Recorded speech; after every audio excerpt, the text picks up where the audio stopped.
Je ne vois pas l'être tel qu'il est. Il est complètement obscur. Je ne le vois pas.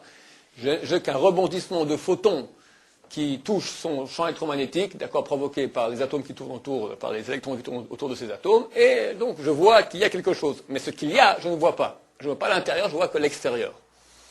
Cette lumière originelle, permettait de voir l'intérieur. C'était l'objet lui-même qui était lumineux. Il parlait. Et c'est marqué que Dieu l'a caché, la tzadikim, la tidlavo. Pour les tzadikim, des générations futures. Les tzadikim, il y a des gens qui ont développé leurs yeux intérieurs, spirituels, et ils voient des choses que nous ne voyons pas. D'accord, ils voient l'âme, ils voient la personne, ils voient son tikkun, pourquoi il est venu sur terre, ils voient. Nous, on voit rien. On croit qu'on voit. On voit les yeux de chair. La chair, ça s'arrête à la première couche, c'est-à-dire pas très très loin. D'accord, tu peux voir ce qu'il y a plus profondément que la peau. Tu vois rien du tout. Et si tu enlèves la peau, tu verras la chair, c'est aussi, tu as créé un nouvel extérieur. Mais voir l'intérieur, on ne peut pas. Cette lumière, donc, permettait de voir l'intérieur, et Dieu l'a caché, parce que si tout le monde voyait l'intérieur de tout, alors qu'est-ce qui se passait? Qu'est-ce qui se passerait? Il n'y aura plus de libre arbitre. Libre arbitre, on voit que dans cette création, Dieu va cacher. On a vu qu'il a mis un firmament pour séparer entre les eaux d'en haut et les eaux d'en bas. Auparavant, dans les eaux d'en bas, donc sur terre, la terre était recouverte d'eau, tu voyais se refléter les eaux d'en haut, donc la volonté de Dieu. Dieu va mettre un firmament pour cacher cela. On verra la terre, on ne verra plus dans la terre le désir de Dieu. Dieu va cacher la lumière pour aussi que nous ne voyions pas, effectivement, le vrai but de chaque chose. Pourquoi? Alors on a fait tout un cours là, je ne vois pas trop développer, mais pour qu'il y ait libre arbitre. S'il n'y a pas de libre arbitre, il n'y a pas d'être. Pour que je puisse être, il faut que je puisse décider. Si ce n'est pas moi qui décide, et je fais tout parce que je ne peux pas faire autrement, parce que c'est la vérité qui est absolue et qui ne laisse pas de libre choix, donc je ne suis pas libre de choisir, donc je ne suis pas. Chaque enfant, au bout d'un moment, il dit non, je ne suis pas d'accord. Quand un enfant a un âge ou 3-4 ans, tout ce que dit un enfant, il dit non. Puis après, ça continue. À l'âge de 12 ans, ça reprend à la puberté, d'accord, l'âge de révolte, ce qui est normal. Pour pouvoir s'affirmer, il faut s'opposer. Si je fais tout ce que mes parents veulent, il y en a des parents qui ont complètement les dacotes, ont cassé leur enfant. Leur enfant, à l'âge de 30 ans, il reste encore un gosse de 12 ans, d'accord, il est incapable. Il y a des gens comme ça qui ont été complètement cassés. Les parents intelligents vont devoir guider, vont devoir canaliser. C'est un courant qui est positif. Parce que l'homme, pour pouvoir s'affirmer, être, il doit pouvoir dire non. De même, donc, Dieu va créer maintenant un être qui a un libre choix. Donc, il faut lui laisser l'option de dire non, donc cacher la vérité. On va cacher la volonté de Dieu. Cette lumière qui dévoilait la volonté de Dieu va être cachée. Maintenant, si cette lumière apparaissait, qu'est-ce qu'on verrait? Qu'est-ce qu'elle disait, cette lumière? Elle aurait montré, comme je viens de dire, la volonté de Dieu. Cette volonté de Dieu, elle apparaît où? Elle apparaît ici dans Bereshit, non seulement en tant que lumière, mais en tant que, comme il est marqué dans les Maximes des Pères, Ba'asara ma'amarot nivra haolam. Le monde a été créé en 10 ma'amarot. Ma'amar, c'est une parole, en 10 paroles. C'est marqué 10 fois, Veomer Elohim. 10 fois c'est marqué, si on compte vraiment, c'est marqué que 9. D'accord? C'est marqué 10. Michel a dit que c'est marqué que 9, c'est marqué 10. Un des Vayomer Elohim, c'est pas un Mahamar, c'est pas une parole de création, c'est une parole de bracha. C'est Dieu va dire au premier homme, pour vous, multipliez-vous sur terre. Ce n'est pas la création, c'est un ordre. Il y a 9 paroles de création. Pourquoi est-ce qu'on dit en 10 paroles le monde a été créé? Parce que la première qui va, la terre était tohu, elle a été dite, mais il n'y avait pas encore à qui dire, il n'y avait pas encore de terre. Donc quand il n'y a pas un récepteur à qui parler, donc on ne dit pas Vayomer, et il a dit. Dit, c'est dire vers. Il n'y a pas eu encore vers quoi dire, donc il y a le Mahamar, il y a la parole, mais il n'y a pas Vayomer Elohim. Quoi qu'il en soit, Chazal nous ont dévoilé que le monde était créé en 10 paroles. Qu'est-ce que c'est que la parole? Pourquoi 10 d'abord? 10, c'est shlemut, c'est perfection. C'est une entité qui est entière. Il y a 10 sphères, le dévoilement de Dieu se fait par 10. Le dévoilement de la perfection se fait par 10. 10, c'est la perfection. Maintenant, c'est quoi Mahamar? C'est quoi la parole? Alors, il y a un moyen toujours de connaître un peu ce qui se passe chez Dieu. C'est marqué Mibsari Heze Eloka. Par ma chair, je peux voir Dieu. Tel que nous fonctionnons, parce que nous sommes faits à l'image de Dieu, je peux aussi connaître un peu, un tant soit peu, Dieu. Il y a une certaine corrélation entre nous et Dieu, parce que nous sommes faits à son image. Alors, c'est pas que Dieu, il a une barbe, ni des yeux, ni des poils, d'accord? La Kabbalah en parle, des poils et de la barbe et des yeux de Dieu. Mais ce n'est pas les notions que nous comprenons, c'est dans la divinité. D'accord? Ce qu'on peut dire, c'est qu'on ne sait pas ce que c'est. Il y a une notion de corrélation, mais on ne sait pas très bien à quoi elle correspond. Quoi qu'il en soit, quand on nous dit que Dieu parle, alors les enfants s'imaginent qu'il y a une grande barbe avec une bouche et il y a une parole qui dit que la lumière soit, la lumière fut, d'accord? Il faut maintenant augmenter de niveau et comprendre que nous ne sommes plus des petits enfants et comprendre que nous sommes plus adultes. C'est quoi une parole? Comme un être humain, quand il parle, pourquoi il parle? On parle toujours pour une de ces deux raisons. Ou pour exprimer une pensée, ou pour exprimer un désir. Rien que pour ça. On ne parle jamais pour autre chose. L'être parle pour exprimer. Il a à l'intérieur de lui une pensée, ou il a à l'intérieur de lui un désir, il veut l'exprimer, le dire à, faire passer de l'intérieur à l'extérieur, sache, j'ai la pensée suivante, j'ai le désir suivant, il parle. La parole de Dieu sera aussi expression de la pensée de Dieu et de la volonté de Dieu. On a vu auparavant que Bereshit, c'est deux Réchit, deux choses primordiales, pour et par deux choses primordiales, le monde a été créé. Il y a eu, avant que le monde soit créé, il y a eu un désir de ce monde, une volonté, il y a eu une pensée, et le monde a été créé. Chaque objet, on avait parlé de ça dans le cours de Bereshit numéro 1, il y a 3-4 jours, que chaque objet sur Terre, avant qu'il soit créé, il y a eu deux créations qui l'ont précédé. Il y a eu un désir, une motivation, j'ai envie d'avoir un livre, je veux créer un livre, j'ai un but. Après, il y a deuxième chose, le plan, qu'est-ce que je vais faire. Troisième chose, l'application, la réalisation, passage à l'acte.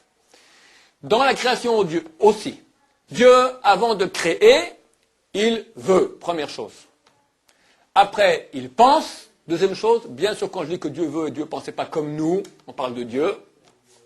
Troisième chose, il réalise. Comment il réalise? Par la parole. Parole, c'est pas qu'il a dit, c'est qu'il a exprimé, c'est-à-dire ce qu'il y avait à l'intérieur, il a ça vient du latin extérieur. Ce qu'il y avait à l'intérieur est passé à l'extérieur. Ce qui avait un potentiel est devenu réel. Ce qu'il y avait en pensée est devenu en réalité, tangible. Quand on dit que Dieu parle dans la création et qu'il a dit parole, c'est pas qu'il a parlé, c'est qu'il a créé, il a réalisé. Il y avait une pensée, il y avait une volonté, elle a été réalisée. Ce mot réalisé égale parler. C'est pour ça qu'en hébreu, on dira. Comment est-ce qu'on va appeler une chose? Davar. C'est quoi davar en hébreu? Une chose. Signifie aussi quoi le mot davar? Parole. El advarim shadiber Moshe. Voici les paroles qu'a dit Moshe. Davar égale en hébreu parole. Le même mot va signifier parole, va signifier objet. Pourquoi? Parce que tous les objets, toutes les choses sont des paroles. Ce sont des réalisations du désir de Dieu. Si cette chose-là existe, c'est que Dieu veut qu'elle soit. Dieu a pensé qu'elle soit, elle a été. Le passage entre la pensée, la volonté et la réalisation que cette chose soit vraiment, de façon tangible, palpable, s'appelle parler.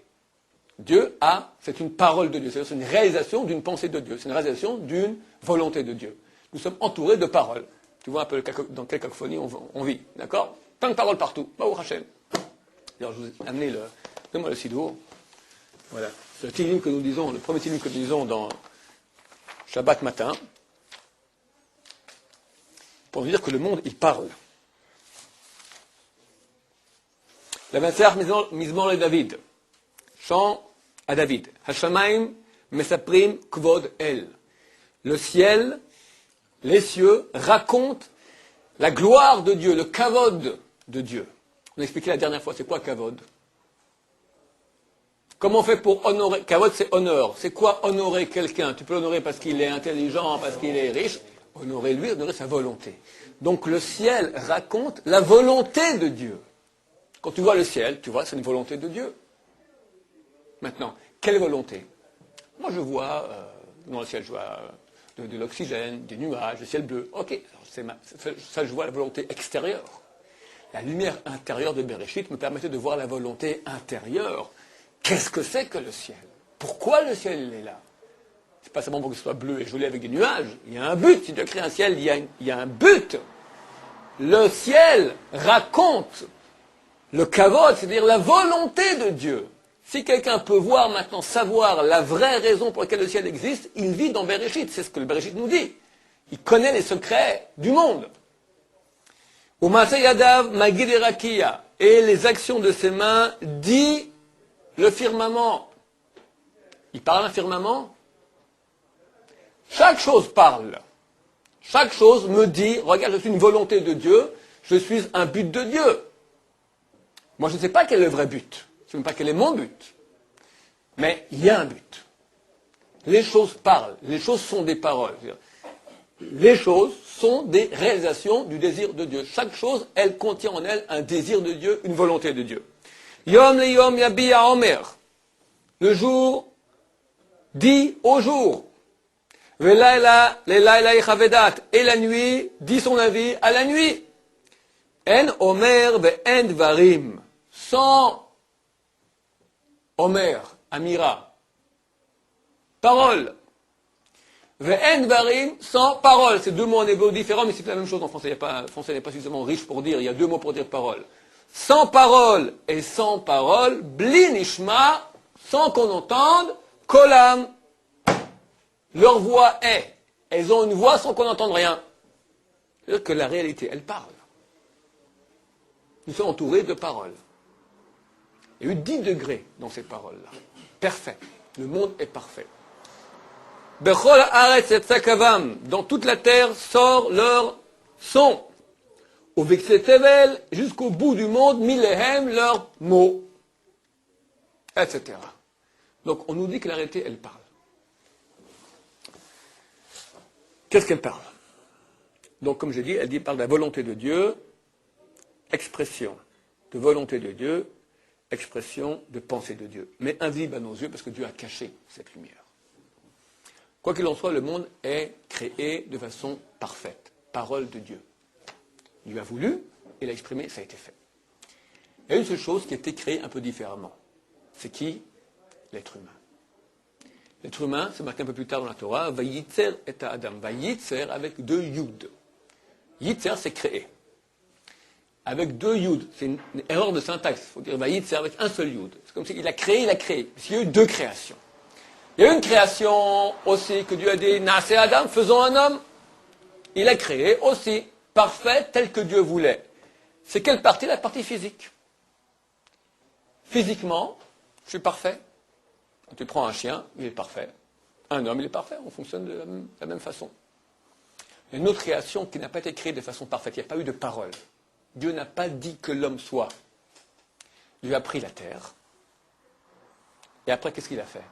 Il a créé le corps de l'être humain. Il lui a insufflé une âme de vie. On a été créés en souffle. C'est quoi le souffle? C'est la parole potentielle. Tu vas parler, tu prends ton souffle. Je n'ai pas encore dit. Je vais parler. Je suis en instance de parler, mais je n'ai pas encore parlé. L'homme, il est en instance de parole de Dieu. Ça veut dire il y a une partie qui est créée comme Dieu veut, parfaite. Il fait partie des 10 créations parfaites dans la création. Le corps est parfait. Ça fonctionne comme Dieu a voulu. Il y a une partie que Dieu veut. Il y a une volonté de Dieu. Il y a un but que Dieu veut de l'homme. Il y a une pensée à propos de l'homme. Mais elle a été insufflée dans l'homme à l'état de potentiel. Dieu veut que nous-mêmes devenions parole, qu'on se réalise. Quelle parole? Tu peux être la parole de New York, la parole de Paris, il faut qu'on soit Kol Hashem, la parole de Dieu. Toi, tu es libre maintenant. Tu peux maintenant devenir parole. Tu peux encore devenir parole, te réaliser. On a dit que les choses, c'est la réalité. D'ailleurs, il y a un autre mot en hébreu, j'ai oublié de dire. Un autre mot pour dire mot en hébreu. Comment est-ce qu'on dit?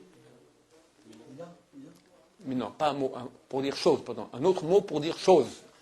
Chefetz. Chefetz en hébreu signifie une chose. Ça vient de la racine en hébreu. Chefetz. Chefetz, c'est quoi aussi en hébreu? Désir. Vouloir. Les objets sont des désirs, les objets sont des paroles. Nous aussi. Alors on a une partie qui est déjà objet, mais il y a une partie qui a été faite qu'en potentiel de parole, insufflé. Dieu veut que nous devenions parole, donc que nous devenions réels, mais veut que nous réalisions. C'est clair ce que je dis?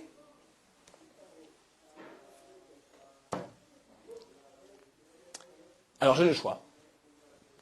Je dois maintenant me réaliser. Comment? Devenir parole. Alors je peux me réaliser en devenant ce que les gens veulent que je devienne. On fait de la pub. Tant que je ne suis pas habillé comme la pub, je suis un pauvre type. On me parle de messages politiques, philosophiques. Est-ce que c'est ma vraie parole ou pas? Là, il y a un choix, libre arbitre. Dieu me demande, deviens parole de moi. Comment on devient parole? C'est un petit chidouche que j'ai eu il y a quelques années à Méron. À Méron. Et je pensais j'ai raconté ça une fois, je raconte ça souvent au Shema Brachot. Parce qu'il est marqué que celui qui réjouit un chatan et une kala, alors zoché b'chamisha kolot. Il mérite de recevoir la Torah qui a été donnée en 5 kolot, en 5 voix. 5 fois c'est marqué dans la Torah, kol. Kol ha-shofar, kol Hashem, la voix. La Torah a été donnée en 5 voix. Il y a un rapport certainement entre ce 5, les 5 voix, pourquoi 5, et les 5 livres de la Torah. Est-ce qu'il y a un rapport? Alors j'ai eu ce petit chidouche sympathique. C'est que Dieu veut que nous devenions sa parole, que nous devenions, on réalise son plan. Le plan, c'est la Torah. Elle est divisée en 5 livres. Comment on devient parole? C'est quoi une parole? Comment on fait pour parler? Je veux dire maintenant, passe-moi ce livre. Hein? Pour dire cette chose-là, passe-moi ce livre, il se passe un phénomène extrêmement complexe. D'abord, j'ai envie. Première chose, avant de dire passe-moi ce livre, j'ai envie qu'on me passe ce livre. Première chose, envie. Ensuite, l'envie, elle passe dans mon cerveau, parce que qui a envie? C'est pas mon cerveau qui a envie. C'est moi. C'est le je dont j'ai parlé l'autre jour. Je qui est, on ne sait pas ce que c'est. Le rouar, c'est une chose qui est spirituelle. Le je, il veut un livre. Maintenant, il sait que pour obtenir un livre, il faut dire le mot passe-moi ce livre.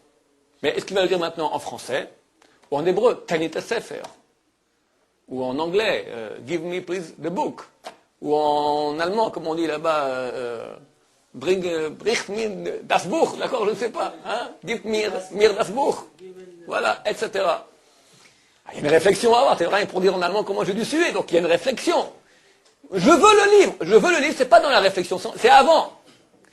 Le vouloir, il existe en premier, c'est la chose qui sort de moi-même. J'ai une volonté. Il y a je ne connais pas ce je. La chose que je connais de ce je, c'est la volonté qui sort. Rouar. Je veux. Le veux, il va rentrer dans le cerveau, il devient pensée. Pensée. Il y a des mots. Passe-moi ce livre. Gib mir das Buch. Bring me this book. D'accord? Etc. Il y a des pensées, il y a des mots. Des mots. C'est dans la pensée, des mots. Après, qu'est-ce qu'il y a? La machine se met en marche, les poumons. Je commence il y a le son qui sort. Alors, quand il sort ici, qu'est-ce qui se passe? Là, à ce niveau-là. Il n'y a pas encore le mot, passe-moi ce livre. Il y a un son. Un son. Les cordes vocales. Si quelqu'un, on lui enlève, il a un trou ici, d'accord, on fait une trachéotomie, la bouche n'agit pas, et à peine si on l'entend. Il n'y a qu'un son. Il y a un son comme ça. Il n'y a pas grand-chose qui sort. Mais il y a un son. Pas plus. Après, dans la bouche, on va moduler ce son. En parenthèse, la Torah va dire aussi, par rapport aux 5 voix de la Torah, que tu as 5 parties de la bouche qui vont agir. Et les 22 lettres de l'alphabet sont séparées en 5 groupes. Le groupe des lettres qui sont des lèvres, Bet, Vav, Mem, P. Les parties qui sont des dents, de, T, Lent, Dalet, Tet, Lamed, Nun. Il y a une partie qui sont de la gorge, Ain, Het, Hei, etc. Il y a 5 parties qui vont moduler. Ça correspond à des choses très très profondes. Le palais, donc il y a les dents, palais, langue, lèvres et la gorge. C'est bon? Donc, les 5 parties de la bouche vont moduler le son qui sort. 4e étape. 5e étape, le son est sorti, la parole elle est là. Il y aura 5 étapes. Messieurs, ça correspond à mon humble avis aux 5 noms des 5 livres de la Torah. Pour dire comment est-ce que tu deviens parole. Comment tu te réalises. Tu te réalises en appliquant le plan de Dieu. Le plan de Dieu, c'est Torah. Et c'est très intéressant. Je suis convaincu que je suis beaucoup plus profonde que je n'ai pas encore réussi suffisamment à voir. J'ai vu que dans les sujets aussi, ça correspondait. Qu'il y a une correspondance dans chaque nom au sujet qu'il y a. Comment est-ce qu'il y a une réalisation du plan de Dieu. Bereshit, c'est, comme on a dit, Bereshit, avec une chose primordiale, première. La chose la plus première qu'il y a, c'est je veux. Il y a eu une chose première. Pour Réchit, on avait dit Bereshit, pour Réchit. Il y a un pour. Première chose, je veux. Avant de parler, je veux. Après, deuxième livre, Shemot, les noms. Gibt, Mir, Das Buch. C'est des mots. D'accord? Des mots, Shemot. Après, Vaikra. C'est quoi Vaikra? Il appelle. Ah. Il n'y a pas de modulation. Ah. Après, Bamidbar. Bamidbar, c'est quoi? Dans le désert. Raté. Un coup dans l'eau. Ça ne marche pas. Alors, c'est quoi Bamidbar? Alors, c'est marqué, il y a un mot qu'il faut savoir. D'ailleurs, le Rashi le cite très souvent, on a la Gemara. Dabar. Dabar signifie, en hébreu, un guide. Dabar echad ledor, velo shne dabarim ledor. Quand Moshe est remplacé par Yoshua, alors Yoshua dit, Dieu dit à Yoshua, Josué, c'est toi le guide du peuple. Il n'y en a pas avec toi. Il y a un guide par nation, pas deux. Dabar signifie guider. Yadber tartenu, c'est guider. Dibour, la parole, signifie tu vas guider. Le son qui vient des cordes vocales, il est guidé, il est modulé, il est canalisé dans la bouche. Bamidbar, c'est Bamedaber, dans l'action de guider, de parler. Medaber, c'est parler, dans l'action de parler. C'est pour ça que l'homme est appelé Medaber. Tu as le minéral, domem, somer, végétal, chai, vivant, et l'homme, Medaber. La définition de l'homme, c'est Medaber. Il est en action il se module le potentiel qu'il a en lui, hop, il se construit. Medaber. Et pour le 5e livre de la Torah, comment il s'appelle? Dvarim, les paroles. Ça, c'est le produit fini. Les choses, réalisation. Paroles, choses. Donc voici le plan. Comment partir depuis le je, depuis la pensée première, jusqu'à devenir réalisé. Réalisé, ça s'appelle Torah. C'est ça qu'on aurait vu si on a vu cette lumière primordiale. Cette lumière primordiale a été cachée. La lumière originale a été cachée. Elle a réapparu 2 fois durant l'histoire et très bientôt une 3e fois. Elle a réapparu de façon la plus colossale au mont Sinaï. Au mont Sinaï, Dieu se dévoile. Comment il se dévoile? 10 paroles.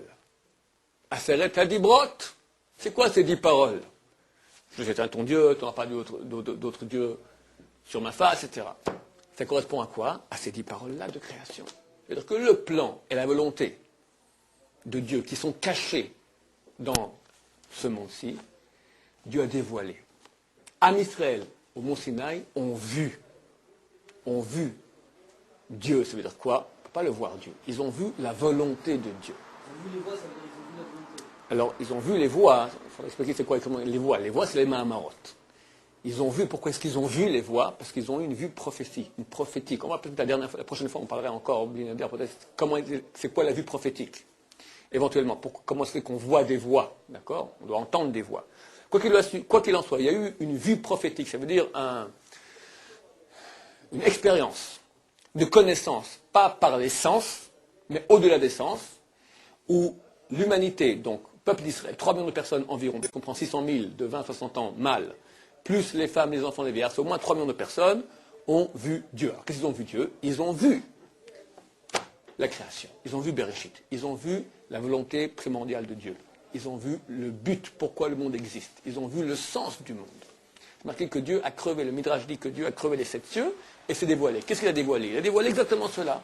Le or, cette lumière originelle, c'est ça aussi marqué que dans Manar Sinaï, dans ce dévoilement de Dieu, il y avait des lumières. Tu regardes le texte, c'est marqué qu'il y a une mitzvah de raconter à nos enfants qu'est-ce qu'on a vu là-bas. Qu'est-ce qu'on a vu là-bas? Kol HaShofar, une voix de chauffard, du feu, des éclairs, des lumières et de la fumée. Alors franchement, c'est pas trop compliqué. Hein. Prends quelques chauffards. Aujourd'hui, avec en plus, on a aujourd'hui des appareils comme ça, au décibel. Tu mets, tu fais un peu de bruit, tu fais des feux d'éclairs, des éclairs. Et voilà, on a vu Dieu, Maman d'Arsinaï. La Torah dit, tu as une mitzvah de raconter ce que tu as vu là-bas. Qu'est-ce que j'ai vu là-bas? Qu'est-ce que j'ai vu? Je dois dire, mon fils, j'ai vu là-bas, j'ai reçu le sens du monde. Quand j'ai reçu la Torah c'est le mode d'emploi. J'ai mode d'emploi quand j'expliquais l'autre jour, quelqu'un vient et pose la question, qu'est-ce que c'est? Je ne vais pas expliquer ça ici. Donnez-moi un objet, n'importe quel objet, un peu... Très bien, extraordinaire. Voilà. Merci. Il y a un aborigène d'Australie, d'il y a 50 ans, parce que aujourd'hui ça ne marcherait plus, il y a 50 ans, qui, dans une machine à remonter dans le temps, dans le futur, arrive ici, aujourd'hui, ici à l'Yeshiva, et voit ça. Il demande qu'est-ce que c'est? Qu'est-ce que c'est? Quelle réponse on lui donne? Il faut lui donner deux réponses. Pourquoi et comment? Pourquoi c'est écrit, à quoi ça sert? Le but, l'appareil qui permet de parler avec quelqu'un à distance. Extraordinaire. Comment on l'utilise? Chacun a un autre appareil comme ça, tu fais le numéro, tu parles comme ça, pas comme ça, là, tu parles là, tu écoutes ici, et ça marche. En gros, quand j'ai dit ça, j'ai tout dit. Ça s'appelle portable. Quand on entend le mot portable, le portable, il sort de quoi? C'est un appareil. Qui sert à ça? Comme ça on l'utilise. Donc la question, qu'est-ce que c'est? Attend deux réponses.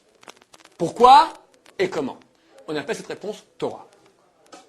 Torah, c'est pas Bible. Bible, ça vient du mot biblos en grec qui signifie le livre. C'est faux. C'est du français. En hébreu, on appelle ça Torah. Torah, c'est le mode d'emploi. Ça veut dire, je me demande qu'est-ce que c'est que ça? J'attends la Torah d'un portable.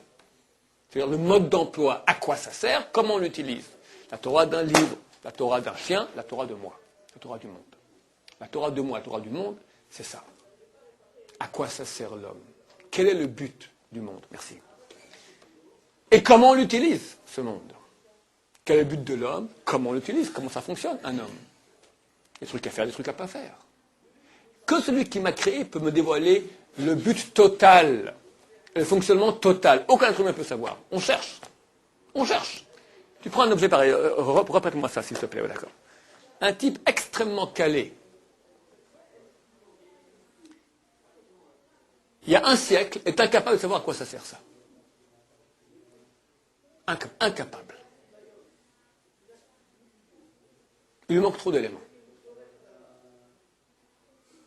Tu prends un objet qui est même des fois extrêmement simple. On va dire des baguettes chinoises.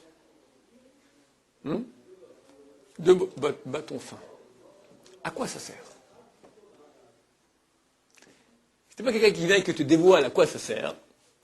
Te dire n'importe quoi, pour se curer dans les oreilles, je sais pas, tricoter. Mais pour manger du riz. Manger du riz avec des baguettes chinoises. Tout, mais pas ça. On ne te dévoile pas ce que c'est. Tu peux pas savoir ce que c'est. L'être humain. Alors, il y a des choses que tu pourrais deviner. Tu vas prendre un être humain, tu vas le décortiquer en petits morceaux, tu verras, tu as un appareil digestif. Tu dis, ok, cet homme-là, il doit manger. Mais c'est insuffisant, l'être humain, il y a tellement de choses, il est tellement complexe. Il y a le physique, il y a le métaphysique. À quoi il sert? Le monde, à quoi il sert? Impossible de savoir à quoi il sert. C'est-à-dire pour cela que dans la science, on arrive à une question, comment ça fonctionne, comment, pourquoi c'est comme ça? On ne répond plus. Ça, c'est comme ça. C'est plus le domaine scientifique. C'est métaphysique. Pourquoi? Philosophie. Dis ce que tu veux. Personne ne sait. Il faut qu'il y ait dévoilement. Celui qui a créé le monde est le seul qui peut venir et dévoiler et dire, voici pourquoi tu as été créé. Voici ton mode d'emploi total. Je sais très bien que c'est pas très simple de sauter du 10e étage. Ça, je sais. Mais il y a d'autres choses qui me concernent. Il y a des choses que je ne pourrais jamais arriver par moi-même si on ne va pas me le dévoiler. Donc il est nécessaire qu'il y ait un don de Torah qui est dévoilé, comment je peux me réaliser. Au Mont Sinaï, donc c'est ça qu'il y a, le dévoilement, il y a un dévoilement de Asara Mahamarot. Le premier, correspond à Anochi Hashem. Ça c'est Bereshit. Premier dévoilement qu'il y a un Dieu. Il y a ici, j'ai un but dans ce monde-là. Il y a un je. Anochi, je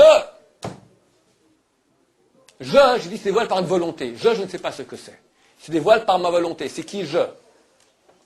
Comment tu fais pour honorer quelqu'un? Toucher lui, l'honorer lui, honore sa volonté. Dieu débute son dévoilement par Anochi, je suis. Il y a une volonté. Première parole, correspond à Bereshit. Deuxième, Yior. Lo yecha Elohim achim al panai. Tu n'auras pas d'autre Dieu sur ma face. La face de Dieu, c'est lumière, c'est que je vois. C'est quoi la face? Panai, panim. C'est quoi la face? Comment on dit la face en hébreu? Panim. Panim. Panim, ça vient du mot pnim. Pnim signifie l'intérieur, parce que sur le panim s'exprime l'intérieur. Le panim, c'est l'intérieur. C'est l'expression de l'intérieur se voit sur le visage. Quelqu'un qui est heureux, tu ne vois pas sur son genou ou sur son coude. Malheureux, ni sur son coude, ni sur son genou. Sur qui tu vois? Sur la face. La face exprime l'intérieur. Dieu a caché de l'intérieur. La lumière, elle est intérieure. Pour la dévoiler, je dois aller dans l'intérieur. Ça, c'est les panim, c'est les panim de Dieu. C'est la face de Dieu. La face de Dieu, c'est la chose qui est intérieure. On me dit, ne mets pas d'autres dieux sur ma face. Ne cache pas ma face. La lumière originelle ne met pas rocher. Dieu l'a caché, il a mis obscurité. Vayavdel, il a séparé entre la lumière et l'obscurité. Chazal dit qu'il a caché, il a mis l'obscurité. On a dit qu'aujourd'hui, le monde est obscur. Il y a un dévoilement de lumière. Deuxième commandement. Ne mets pas d'obscurité sur ma lumière originale. Regarde. Rentre dans le pnim. T'arrête pas à la première couche. Va dans l'intériorité des choses. Pourquoi tu existes? Pourquoi c'est moi? Branche-toi avec moi. Ne va pas dans d'autres directions. Etc. Les 10 commandements. Je ne vais pas tout faire les 10. On a un autre dévoilement de cela aussi, moins fort, mais qui existe aussi, c'était, où est-ce qu'on a encore 10 fois? Dieu qui agit en 10 étapes. Les 10 plaies d'Égypte. Mais là, ça marche à l'envers. Dieu commence par la première plaie, c'est le sang, ça correspond à la dernière création. Pardon? Parce que dans la création, plus c'est haut, plus le guilou, plus le dévoilement il est grand. Ça part d'en haut et ça descend. Donc quand Dieu dans le 10 plaies, il ne va pas commencer par la plaie la plus haute, il commence par la plaie la plus basse. Il va en progressant. Donc il commence par le plus bas, le 10e. Après 9, 5, 6, 7, 8, 9, 10 correspondront à 1, 2. D'accord? 9e et 10e plaie des 10 plaies d'Égypte vont correspondre à la première mamar et deuxième mamar de la création. C'est quoi la 9e plaie d'Égypte? L'obscurité.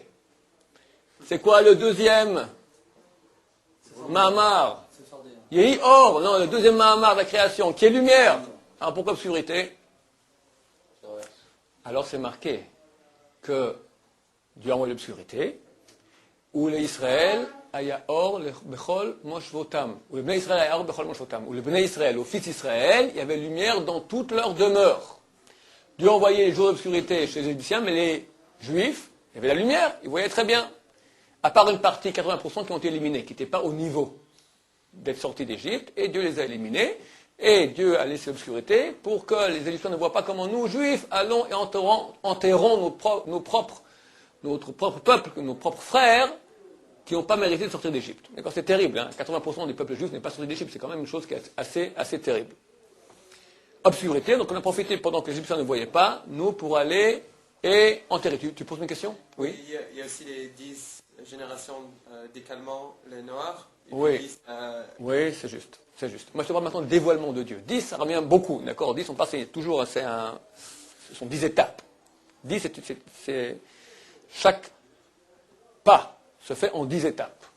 Donc, quand je parle maintenant d'un dévoilement de Dieu, je te parle de dévoilement de Dieu. Il y en a un à la création, il y en a un au Mont Sinaï, il y en a un plus petit dans les 10 plaies, il y en a un à la fin des temps, l'époque messianique. D'accord? Ah, ça on verra. D'accord? Ça on y verra aussi. On le verra aussi. On verra la création, on verra 10, on verra 10 mamortes, on verra le pourquoi et le comment.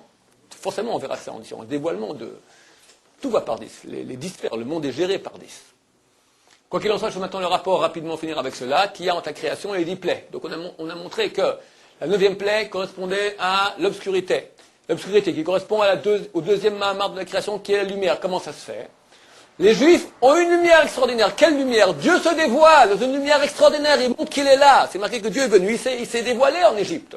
C'est marqué qu'il est descendu. Il s'est dévoilé. Il y a une lumière, pas lumière du néant, pas lumière du soleil, une lumière spirituelle éblouissante, tellement puissante que beaucoup de Juifs n'ont pas supporté cette lumière et sont morts. C'est la lumière qui avait été dévoilée. Les 80%. Maintenant, quand il y a trop de lumière, qu'est-ce qui se passe? Tu es aveuglé. Égyptien était aveuglé. Pour les Égyptiens, trop de lumière, il fait tout noir. Pour les Juifs, ils ont une lumière dans leur demeure.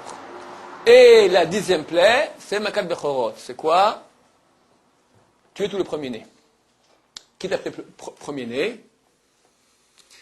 Am Israël. Béné Bechoré. Mon fils aîné. C'est quoi un fils aîné? C'est quoi un fils aîné? Les lettres qui forment le mot Bechor sont les lettres Bet, Kaf, Resh. Bet, valeur numérique 2. Kaf, valeur numérique 20. Resh, valeur numérique 200. Quel est le dénominateur commun qui a en toutes ces valeurs numériques? 2. 2. 2 dans une unité, 2 dans la dizaine, 2 dans des centaines. Et on sait qu'en hébreu, les chiffres s'arrêtent aux centaines. Tu as unité, dizaine, centaine. Donc on va voir le 2. Pourquoi le fils aîné, qui est le premier, il appelait 2? Parce que lorsque tu es un, je parle de ça, n'est-ce pas? Lorsqu'il y a une chose qui est une, on ne la voit pas. Je parle de cela souvent. Si le monde était entièrement rouge, on ne verra pas qu'il est rouge. Il faut qu'il y ait un petit point vert, et là, quand tu vois le vert, tu comprends qu'il y a rouge. Lorsqu'il n'y a que Dieu qui est tout seul, tu ne le vois pas. Qu'est-ce qui va dévoiler? Qu'est-ce qui va exprimer, permettre de montrer qu'il y a un? Il faut qu'il y ait un 2. Quand est-ce qu'un père devient-il père? Quand il se marie? Quand il a un fils. Quand il se marie, il est père potentiel. Il devient père réel lorsqu'il a un fils. D'ailleurs, le mot père, comment on l'écrit en hébreu? Aleph, bet. 1, 2. Pourquoi? Parce que c'est ça la notion de père. C'est un 1 qui a un 2. Lorsqu'il y a un qui est tout seul, on ne le voit pas. Le 1, il est dévoilé en tant que 1 lorsqu'il y a un 2 qui vient le dévoiler. Vous comprenez ce que je veux dire? S'il n'y a que 1, il n'y a pas de limite, tu ne vois pas. Le fils, qu'est-ce qui rend quelqu'un père? Son fils. Qu'est-ce qui va dévoiler Dieu dans le monde? Son fils. Béni Bechori, mon fils aîné. Am Israël. Et ça, c'est Bereshit. Bereshit, c'est le dévoilement de Dieu, qui va montrer que Dieu existe. Dieu, c'est le but le plus profond, Dieu veut montrer qu'il existe. Dieu veut que nous le connaissions. C'est le plus grand kiff qu'il puisse y avoir, qu'on se branche avec lui. C'est peut-être les raisons très profondes de la création. Dieu a voulu qu'on puisse se brancher avec lui. C'est ça le grand chesed qu'il peut nous donner. Se brancher, c'est dévoiler qu'il est là. Le dévoiler, le connaître, le savoir, l'aimer. Être branché. Pour qu'il y ait possibilité de se brancher avec lui, il faut qu'il y ait dévoilement. Dévoilement, c'est ce qu'on parle ici dans Bereshit. Ça, c'est la première chose. Bereshit, sache, voilà, je dévoile que j'ai une volonté, je dévoile que j'ai un plan. Ça, c'est le mot Bereshit. Correspondra à la dernière des 10 plaies, Bechor. Bechor, qui est dévoilement aussi, qui a un père. Ok, messieurs, on s'arrête ici. Baruch Adonai.